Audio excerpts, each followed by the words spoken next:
তবে এই পুলিশকে আবার দেখতে পাওয়া যায় যখন 26,000 শিক্ষক চাকরি হারালো, তাদের ঠ্যাং ভেঙে দিতে এই পুলিশদের দেখতে পাওয়া যায়। কি আশ্চর্য ব্যাপার! একবার ভেবে দেখেছেন আমরা কোথায় অবস্থান করছি? আমরা কোথায় দাঁড়িয়ে আছি? আমাদের কি গতি হবে?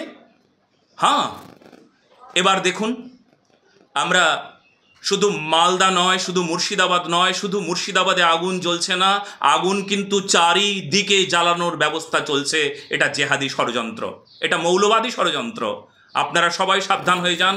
এমনকি আমরা যে কথাটা বলতে আমি চাইছিলাম যে আমি এখন উত্তরবঙ্গে আছি, উত্তরবঙ্গেও কিন্তু সেই জায়গা থেকে পিছিয়ে নাই, এখানেও কিন্তু চারিদিকে ষড়যন্ত্র চলছে। আমরা এখানে যাদেরকে খুব কাছে পাই, আমরা বঙ্গীয় হিন্দু মহামঞ্চ উত্তরবঙ্গ, আমরা খুব কাছে পাই বিক্রম, যে যারা সকলে মিলে আমাদেরকে এই বাংলাকে রক্ষা করবার জন্য যারা কাঁধ দিয়েছে, যারা হাতে হাত রাখবার জন্য যাদের জীবনটা পর্যন্ত সমর্পণ করেছেন, বাজি রেখেছেন,